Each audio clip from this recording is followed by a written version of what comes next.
భారతదేశంలో క్రీస్తు పూర్వం నుంచి బ్రిటిష్ పాలన వరకు వ్యవసాయం సహజంగానే జరిగిందని చెప్పవచ్చు. స్వాతంత్ర్యం వచ్చిన తర్వాత విదేశీ కంపెనీలు తమ కృత్రిమ ఎరువులను భారతదేశంలో విక్రయించడం మొదలుపెట్టారు. దీంతో అత్యధిక దిగుబడులు వచ్చేస్తాయన్న భ్రమలో రైతులు రసాయన వ్యవసాయాన్ని ఎంచుకున్నారు. అదే హరిత విప్లవంగా మారింది. 3-4 దశాబ్దాల పాటు సహజ వ్యవసాయం మరుగున పడి రసాయన వ్యవసాయంగా మారింది.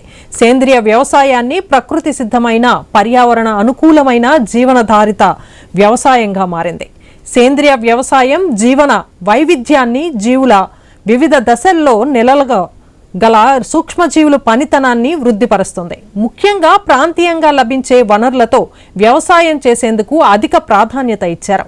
అయితే ఇప్పటికీ కొందరు ఆ ప్రకృతి వ్యవసాయాన్ని సాగు చేస్తున్నారు. కంపోస్ట్, వేపపిండితో పంటలు పండిస్తున్న తీరుపై ఐ న్యూస్ కాకినాడ ప్రతినిధి రాజేష్ అందిస్తున్న గ్రౌండ్ రిపోర్ట్.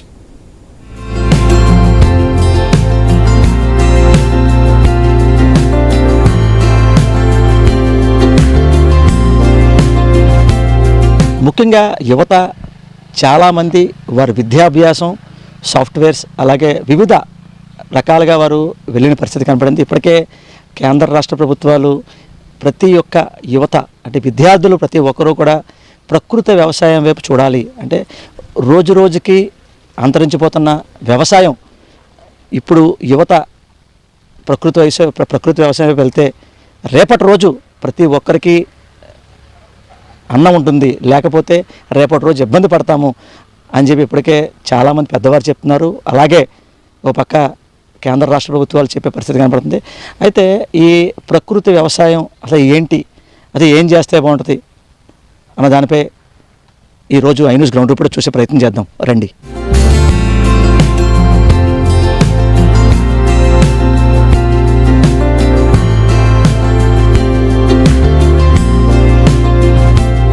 ప్రస్తుతం మన వద్ద ఎవరైతే ఉన్నారో వారు రెడీ చేసిన ప్రయత్నం కూడా చేద్దాం.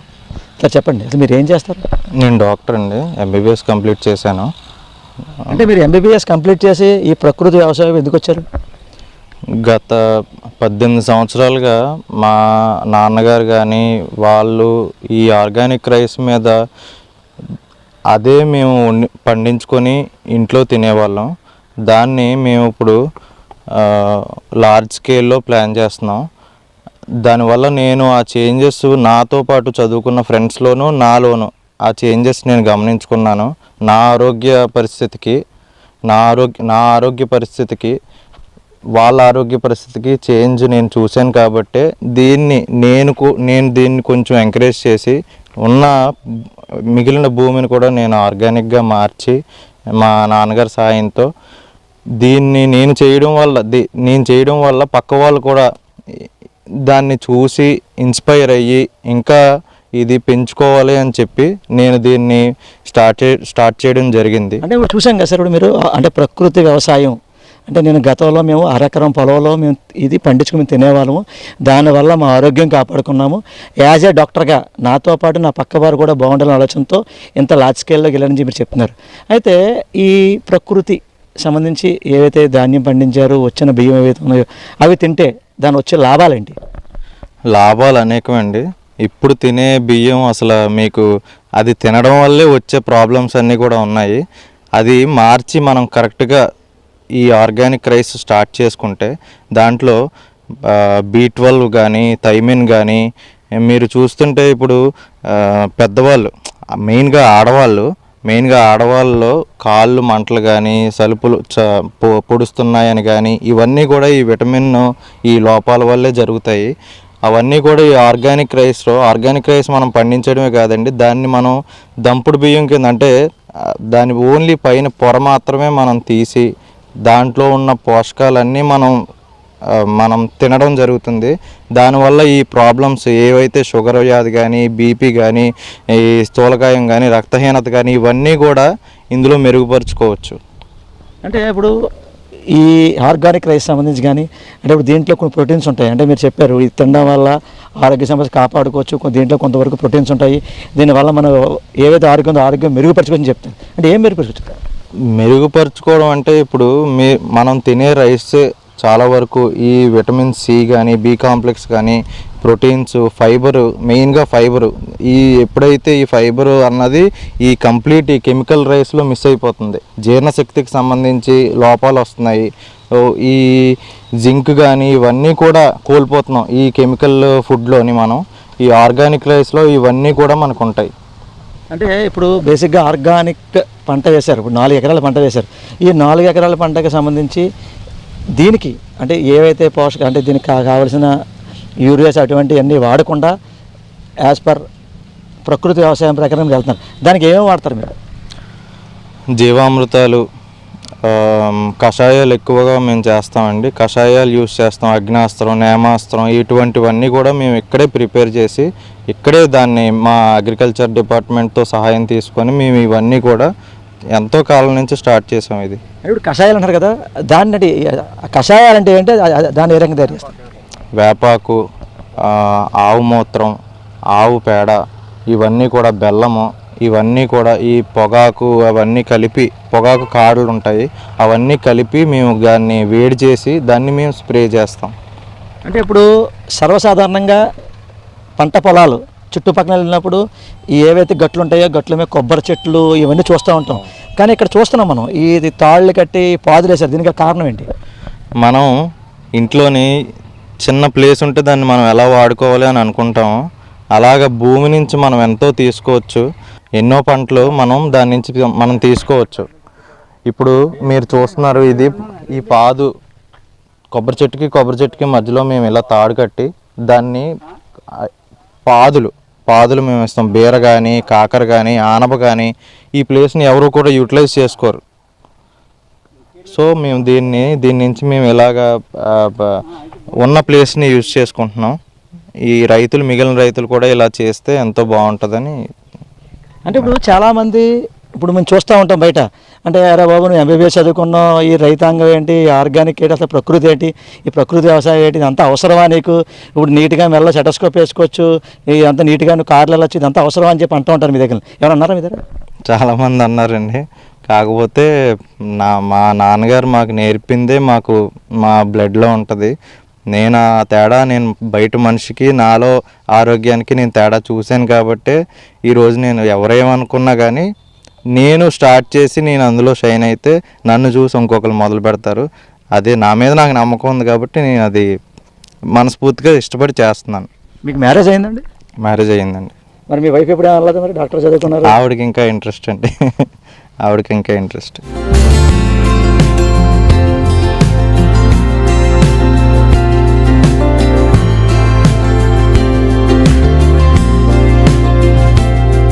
మన వద్ద కొంతమంది యువతలు కూడా ఉన్నారు, యువ రైతులు, వారిని కూడా అడిగి చేసిన ప్రయత్నం కూడా చేద్దాం. అమ్మ చెప్పండి, ఇప్పుడు మీరు ప్రకృతి వ్యవసాయం వైపు మీకు రావడానికి ఎందుకు ఇంట్రెస్ట్ వచ్చింది అంతలాగా? మా నాన్నగారు వాళ్ళు వ్యవసాయం చేసేవారండి, అందుకు ఆయన చూసుకుని మేము కూడా అంటే వేరే జాబులు ఏం చూసుకోకుండా ఈ ప్రకృతి వ్యవసాయం సిబ్బందిలో చేస్తున్నామండి. అంటే ఇప్పుడు చాలామంది అంటుంటారు కదా, అంటే సాఫ్ట్వేర్ చేయొచ్చు కదా, లేకపోతే ఇంకోటి చేసి అంటారు. అంటే ప్రకృతి వ్యవసాయం మీకు ఎందుకు ఎలా అనిపించింది? వ్యవసాయం చేయడం వల్ల ఇప్పుడు పెద్దవారికి ఏంటి, చిన్నవారికి ఏంటి, ఆరోగ్య సమస్యలు చాలా ఉన్నాయండి. ఇది ప్రకృతి వ్యవసాయం చేసి ఈ ధాన్యాన్ని మనం తినడం వల్ల ఆరోగ్యం కూడా బాగుంటుందండి. ఇప్పుడు సర్వసాధారణంగా యువతలు అంటే చాలామంది యువతి వేరేగా ల్యాబ్ టెక్నీషియన్స్ కానీ రకరకాలుగా వెళ్తూ ఉంటారు. కానీ ఆర్గానిక్ పంట అంటే ఇప్పుడు పంట పొలాల్లోకి వెళ్ళాలి, లేకపోతే ఇప్పుడు చెప్పారండి రసం ఇవన్నీ తయారు చేయాలి. మరి అటువంటిప్పుడు ఇది ఎందుకు అవసరమో మనకి మీకు అనిపించలేదా? అవసరమా అంటే మనకి ఇది చేయడం వల్ల చాలా బెనిఫిట్ ఉందండి, అందుకనే మేము ఇందులో చాలా ఇంట్రెస్ట్గా చేస్తాం. బెనిఫిట్స్ అంటే ఏమన్నా అంటే మనం మెయిన్ ఇంట్లో ఉండి తిని కూర్చుండి కన్నా పంట పొలాల్లోకి వెళ్తే అక్కడ ఏమి ఉన్నాయి ఏంటి అని అన్నీ ఆస్వాదించవచ్చు. మనం చక్కగా మనం ఇంట్లో పండించుకునే కాయగూరలు కూడా తినొచ్చు మనం. అందువల్ల మనకి ఇంట్రెస్ట్ వచ్చింది. లాభాలంటే ఆరోగ్యం బాగుంటుందండి. మెయిన్ నేల కూడా ఆరోగ్యంగా ఉంటుంది, సారవంతం అవుతుంది, నేలను కాపాడుకోవచ్చు, మన ఆరోగ్యాన్ని మనం కాపాడుకోవచ్చండి. ప్రస్తుతం మరొక యువత ఉన్నారు, వారిని కూడా అడిగి తీసుకునే ప్రయత్నం చేద్దాం. అమ్మ చెప్పండి, చూసాం అంటే మన నేల మనం కాపాడుకోవాలి, మన ఆరోగ్యం మన చేతుల్లో అని చెప్తున్నారు. అటువంటిది అంటే ప్రకృతి వ్యవసాయం వైపు మీరు అనడానికి ప్రధాన కారణం ఏంటి? అంటే ఎక్కువ రసాయనాలు ఈ కెమికల్ ఎక్కువ వాడడం వల్ల నేల గాలి అన్నీ కూడా కలుషితం అయిపోతున్నాయండి. మెయిన్ వాటర్ కూడా అంటే మళ్ళీ ఆ కెమికల్ సేనులకి వాళ్ళు స్ప్రే చేస్తారు కానీ అది సగం గాలిలోనే కలిసిపోతుంది. అది మళ్ళీ మనం శ్వాస ద్వారా తీసుకుంటాం, ఆరోగ్యపరంగా చాలా నష్టాలు అవుతున్నాయి. ఇప్పుడు ఇది సేంద్రీయ వ్యవసాయం ద్వారా కూడా కొన్ని అంటే ఎక్కువ ఆరోగ్యపరంగా మనం ఆరోగ్యంగా అంటే ఆహారం తీసుకుంటాం వల్ల కూడా మనకి ఒంట్లో ఆరోగ్యంగా ఉంటుంది, నేల నీరు అన్నీ కూడా మనం కాపాడుకోగలుగుతామండి. అంటే ఇప్పుడు సర్వసాధారణంగా తల్లిదండ్రులు ఎంబీబీఎస్ అయ్యి లేకపోతే నువ్వు ఇచ్చేయచ్చు అని చెప్తారు. మీరు ఒక ఆర్గానిక్గా అంటే ప్రకృతి వ్యవసాయం వెళ్ళినప్పుడు మీ తల్లిదండ్రులు కానీ లేకపోతే మీ ఇంట్లో వాళ్ళు కానీ మేము ఏ రకంగా సపోర్ట్ చేశారు? సపోర్ట్ బాగానే ఉందండి. అంటే చిన్నప్పటి నుంచి వ్యవసాయం చూసి మేము పెరిగాము. మా అన్నయ్య నాన్నగారాలు కూడా వ్యవసాయంలోనే సాగు చేసేవారండి. అలాగ మాకు కొంత ఇంట్రెస్ట్ ఉంది. తర్వాత ఈ సేంద్రీయ వ్యవసాయం వైపు అయితే మెయిన్ భవిష్యత్తు కోసం ఈ ఆరోగ్యకరంగా కొంతవరకు మన ఇంట్లో వరకన్నా ముందు మొదలు పెట్టాలనే ఉద్దేశంతో స్టార్టింగ్ అయితే మేము దిగామండి. ఇప్పుడైతే ఇందులో కార్యకర్తగా పనిచేస్తూ మేము చేస్తూ తోటి రైతుల్ని మార్చగలుగుతున్నాం. అంటే రేపటి తరం ఇలాగే కొనసాగితే ఇంకా ఈ ప్రకృతి వ్యవసాయం ఇంకా బాగుంటుందంటారా మీరు? బాగుంటుందండి. ఆరోగ్యపరంగా ఏంటి నేల మొత్తం వాతావరణం కూడా మనకి అనుకూలంగా ఉంటుంది. ఎందుకంటే ఇప్పుడు కెమికల్ వల్ల నేల కూడా సారవంతం తగ్గిపోయి రానున్న కాలంలో పంటలు ఏవి కూడా ఇంకా పండవండి. మొత్తం నేల నీటి జలాల్లోనే ఇంకా అది ఒక సాల్ట్లా ఏర్పడిపోతుంది. దానివల్ల సారవంతం తగ్గిపోయి కెమికల్ మొత్తం భూమికి పట్టేసి సారం తగ్గిపోయి భూమిలో మనం ఏ పంట పండించాలన్నా అది అవ్వదు ఇంకా అసలు. రాబోయే కాలానికి యువతి యువకులు ప్రకృతి వ్యవసాయమే నడిపించాలి, ప్రకృతి వ్యవసాయం వైపు చూడాలి, దీని మీద ఆకర్షణ రావాలంటే కనుక కేంద్ర రాష్ట్ర ప్రభుత్వాలు ఏం చేస్తే బాగుంటుందనుకుంటున్నారు మీరు? అంటే దీని మీద ఒక అవగాహన తరగతుల కింద శిక్షణ తరగతులు ఇప్పుడు విద్యార్థులకి ఎలాగైతే విద్య నేర్పిస్తున్నారో అలాగైనా ఒక అవగాహన సదస్సు లాంటివన్నీ ఏర్పాటు చేస్తే మంచిదని కోరుకుంటున్నాను.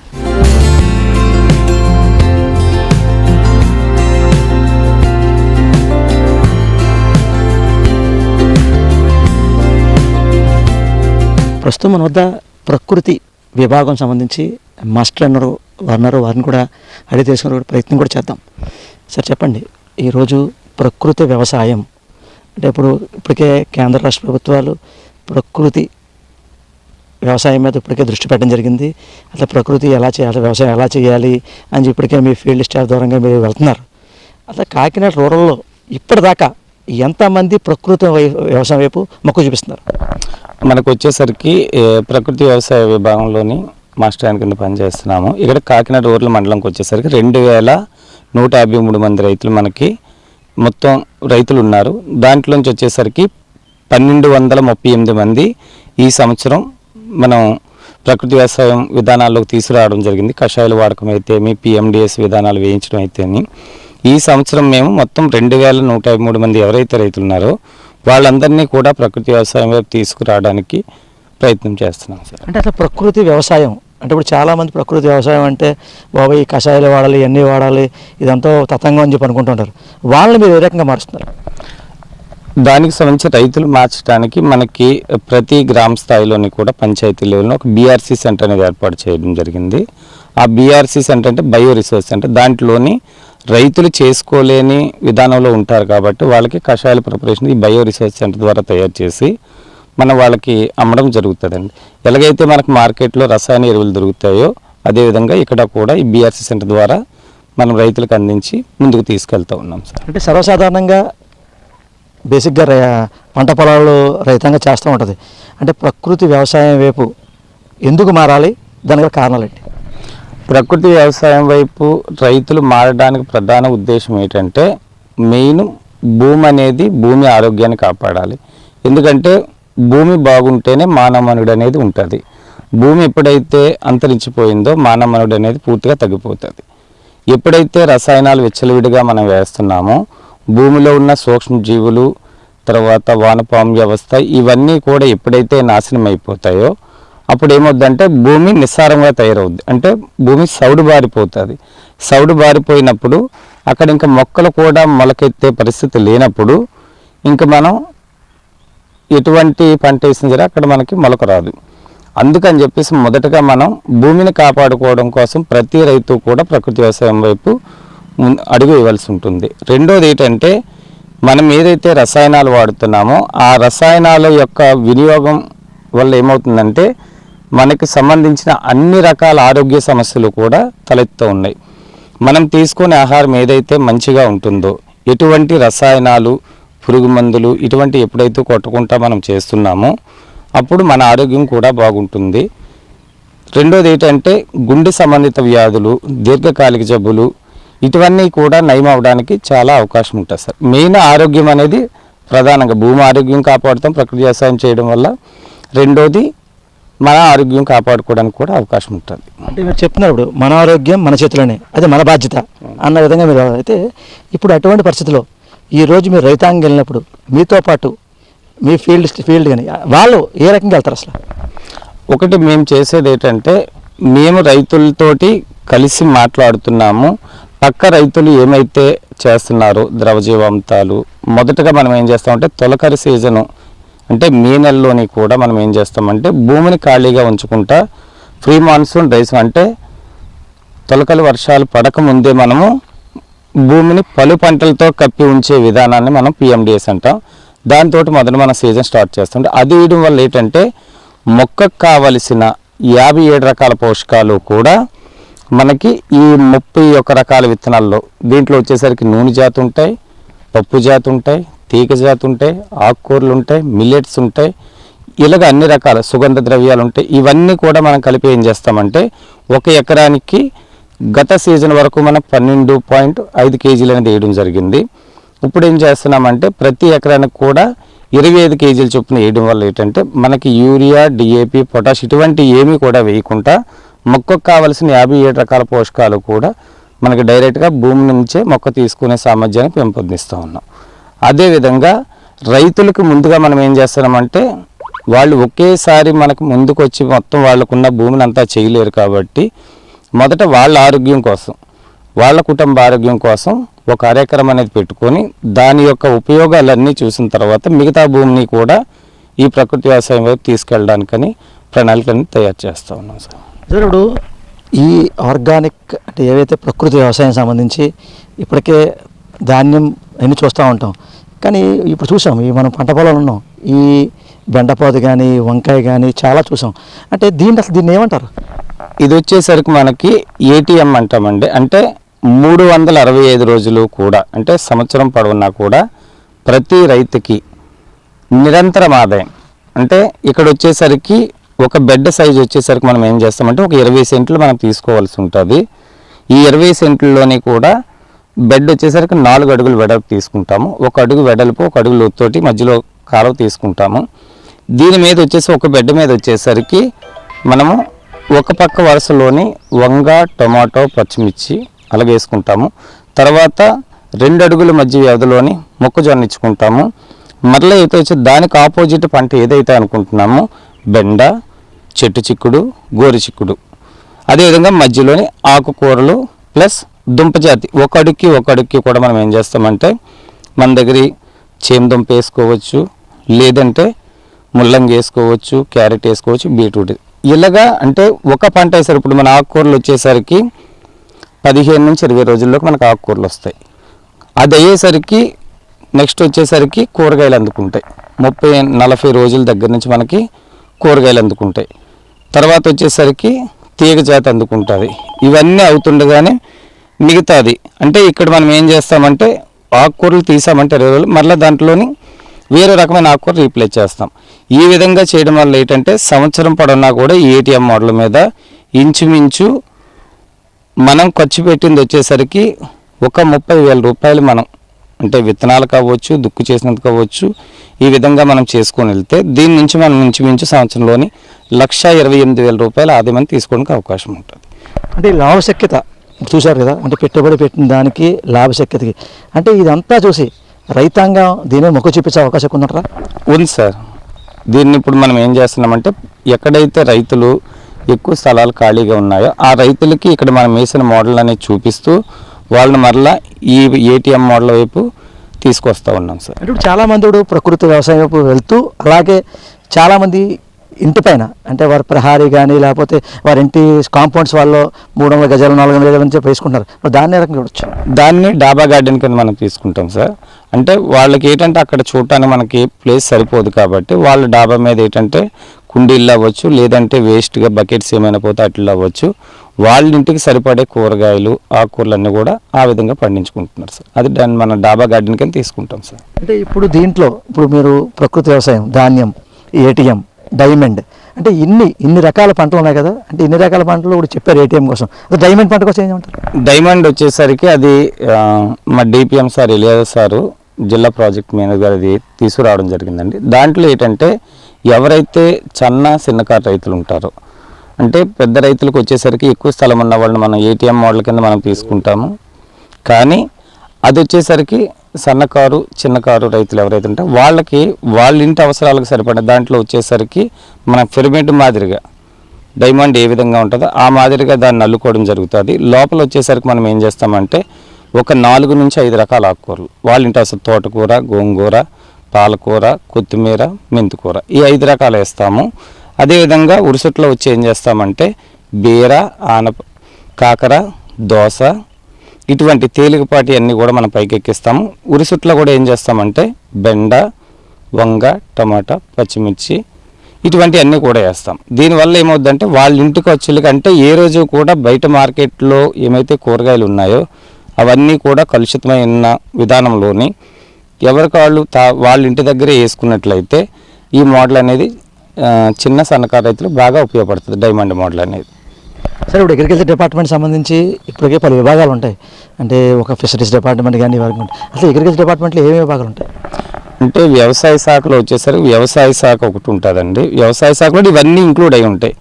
వ్యవసాయ శాఖలోనే ఇందులో ప్రకృతి వ్యవసాయ విభాగం ఉంటుంది, తర్వాత ఏమో ఉద్యాన శాఖ ఉంటుంది, తర్వాత చేపల పెంపకం ఫిషరీస్ ఉంటుంది, తర్వాత అగ్రికల్చర్కి సంబంధించి పంటలకి తెగుళ్ళు ఎటువంటి వాళ్ళు ఎరువులకు సంబంధించి వాళ్ళు చెప్తూ ఉంటారు.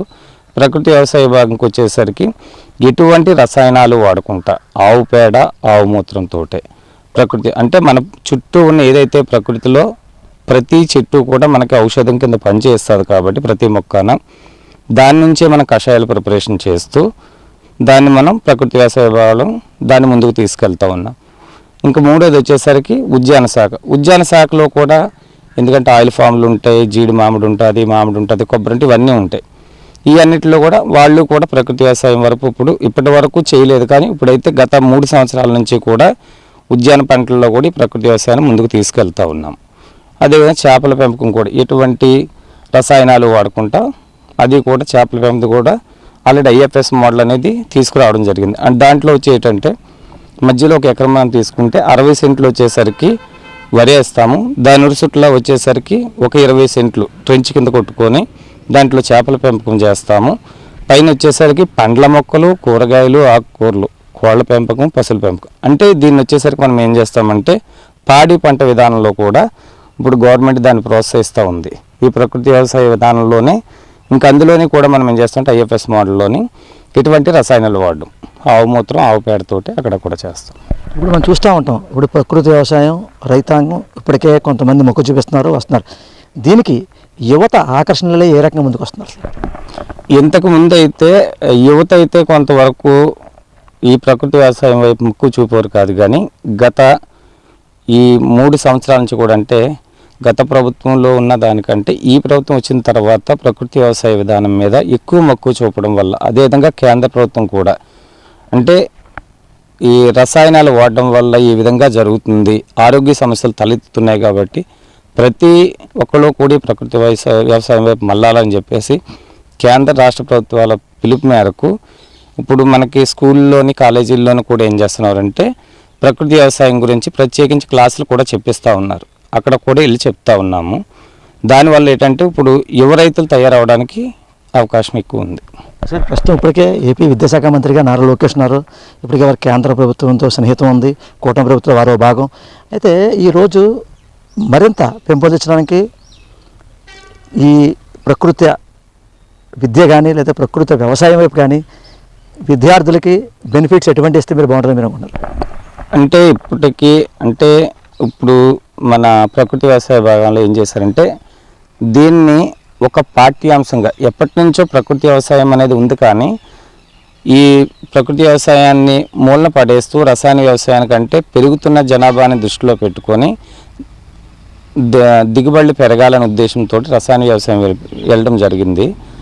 కానీ ఈరోజు ఏమైందంటే అదే రసాయన వ్యవసాయం నుంచి తిరిగి మరలా ఈ ప్రకృతి వ్యవసాయానికి ఎందుకు రమ్మంటున్నారంటే భూమి ఆరోగ్యం పోతుంది, దానివల్ల భూతాపం పెరుగుతుంది, భూతాపం పెరిగినప్పుడు ప్రకృతి వైపరీత్యాలు విపరీతంగా వస్తాయి, దానివల్ల మానవ మనుగడ కూడా ముప్పు ఉంటుంది అనేది కూడా శాస్త్రవేత్తలు కూడా హెచ్చరిస్తూ ఉన్నారు. ఇవన్నీ జరుగుతూ ఉన్నాయి. దీంట్లో భాగంగానే దీన్ని ఒక ప్రత్యేకించి ఒక పాఠ్యాంశంగా అనేది పుస్తకాల్లో చేరిస్తే ప్రతి ఒక్కరు కూడా రేపు రాబోయే భావితరాల్లో ఎవరైతే ఉన్నారో వాళ్ళకు కూడా ఈ ప్రకృతి వ్యవసాయం అనేది చాలా మంచిది, మంచి ఆరోగ్యకరమైంది, భూమి ఆరోగ్యం కాపాడుతూ మన ఆరోగ్యాన్ని కాపాడుకుంటాం అనేది పాఠ్యాంశంలో చేర్చడం అనేది చాలా ముఖ్యమండి. అయితే ఇప్పటికే ఈ ప్రకృతి వ్యవసాయ విభాగంలోనే జర్మనీ టెక్నాలజీ ద్వారా ఒక యూనివర్సిటీ అనేది ఏర్పాటు చేయడం జరిగింది స్టేట్ లెవెల్లోని.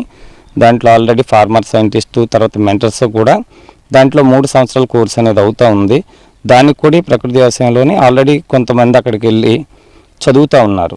వాళ్ళు చదువుతూ ఉన్నారు, మళ్ళీ ఫీల్డ్కి వచ్చి ఫీల్డ్లో ఏం జరుగుతుంది ఇక్కడ అంతా అక్కడ నేర్చుకున్నది ఇక్కడ రైతులకు అలవాటు చేస్తూ తర్వాత సాయిల్ యొక్క విధానం ఎలాగుంది, తర్వాత పంట మార్పులు ఏ విధంగా చేయాలి అంటే ఒక పంట విధానం కాకుండా పలు పంటల విధానం ద్వారా ఏ విధంగా మనం రైతును ముందుకు తీసుకెళ్తే బాగుంటుంది అనేది కూడా చేస్తూ ఉన్నామండి. ఇప్పుడు ఓవరాల్ చూసుకుంటే ప్రకృతి వ్యవసాయం వైపు ఇప్పటికే రైతాంగం మొగ్గు చూపిస్తున్నారు.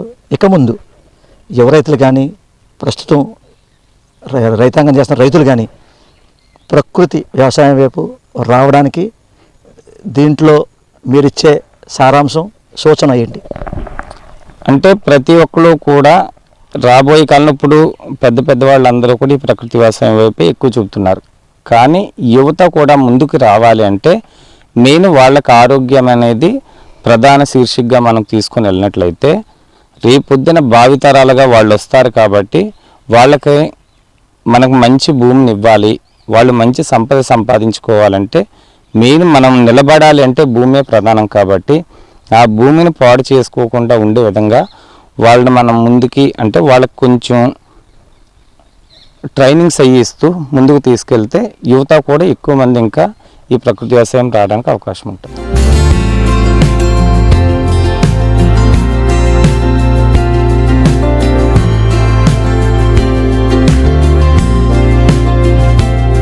చూసాం కదా, ఓవరాల్గా ప్రకృతి వ్యవసాయం వైపు ఇప్పటికే కాకినాడ రూరల్ ఒకటి తీసుకుంటే 2163 మంది రైతులు ప్రకృతి వ్యవసాయం వైపు మొగ్గు చూపిస్తున్నారు. అంటే ఇప్పటికే ఒక్కొక్క రైతు కూడా ప్రకృతి వ్యవసాయం వైపు మొగ్గు చూపించి ముందుగా అరెకరం పొలం ముందు వేసుకుని వారు ఏవైతే వచ్చిన ధాన్యం కానీ లేదా వచ్చిన కూరగాయలు కానీ వారు తింటూ వారి ఆరోగ్యాన్ని కాపాడుకున్న తర్వాత వారికి వచ్చిన ఏవైతే లాభం ఏముందో ఆ వచ్చిన ఆరోగ్యం కాపాడడం వచ్చే ఆనందం ఏముందో దాన్ని బట్టి వచ్చిన మిగతా వారికి ఉన్న 3 ఎకరాలు కానీ 4 ఎకరాలు కానీ దాంట్లో పంట సాగు చేస్తున్నారని చెప్పి ఒక పక్క ఎవరైతే అగ్రికల్చర్ డిపార్ట్మెంట్స్ వారు చెప్తున్నారు, మరో పక్క ఎవరైతే వారు నేను డాక్టర్గా వృత్తి చేస్తూ నాకు ఇది ఇలా చేయడం వల్ల నాకు ఎంతో ఆనందంగా ఉంది. ముందు అంటే మనకు వైద్యం చేసినప్పుడు వైద్య సూచన ఎలా ఇస్తామో అలాగే మన తిన్న ఆరోగ్యం అంటే మన తిన్న ఆహారం ఏదైతుందో దానివల్లే మన ఆరోగ్యం కాపాడుకోవచ్చు. అంటే ప్రకృతి వ్యవసాయం చేసిన ఆహారం తింటే దానికి వచ్చిన లాభాలు ఏంటి, అసలు దానికి వచ్చిన మేము తినడం వల్ల మాకు వచ్చిన లాభం ఏంటి, వచ్చిన ఆనందం ఏంటి, అది కూడా మేము మిగతా వారు కూడా పంచుకోవడంతో నాకు ఎంతో ఆనందంగా అని చెప్పి ఎవరైతే ప్రకృతి వ్యవసాయం చేసిన డాక్టర్ కూడా చెప్పే పరిస్థితి కనబడుతుంది. మరోపక్క అంటే మేము మహిళలే కాదు, మా ఇంట్లో వారు కూడా మా తాతలు మా తండ్రులు కూడా వారి ప్రోత్సాహంతోనే మేము ఈ ప్రకృతి వ్యవసాయ రంగంలోకి వెళ్ళాము. మేము మా చేసుకున్న భర్తలు కూడా మాకు దీనికి ప్రోత్సహిస్తున్నారు. దీనివల్ల మాకు కూడా ఎంతో ఆనందంగా ఉంది, మా కుటుంబం కూడా ఎంతో ఆనందంగా అని చెప్పి ఓ పక్క మహిళలు కూడా చెప్పే పరిస్థితి కనబడుతుంది. అంటే ఓవరాల్గా చూసుకుంటే దీనికి ఈ ప్రకృతి వ్యవసాయానికి దీనికి వాడే ఎరువులు ఏవైతే ఉన్నాయో ఆ ఎరువులు కాదు అంటే ఎరువులు దానివల్ల రసాయనాల వల్ల ఇబ్బందికర వాతావరణం జరుగుతుంది. ఇది కాదు అంటే వచ్చిన ఆవు మూత్రం కానీ లేకపోతే వచ్చిన దీనికి సంబంధించి ఈ ప్రకృతి వ్యవసాయం వాడే ఈ వారి యొక్క ఆరోగ్యాలు కాపాడుకోవచ్చు. ఇది ఎంత చేయడం వల్ల నాకు ఎంతో ఆనందంగా అని చెప్పి ఒక పక్క రైతు చెప్పే పరిస్థితి కనపడుతుంది. ఓవర్గా చూసుకుంటే ప్రకృతి వ్యవసాయం మన ఆరోగ్యం మన చేతిలో, మన బాధ్యత అంటూ ఎవరైతే ఈ ప్రకృతి వ్యవసాయం చేసే వారు చెప్పే పరిస్థితి కనబడుతుంది ఓవర్లు చూసుకుంటే. ఇదే కూడా తాజా పరిస్థితి. కెమెరా పర్సన్ సతీష్తో రాజేష్, ఐ న్యూస్, కాకినాడ జిల్లా, కాకినాడ నుంచి.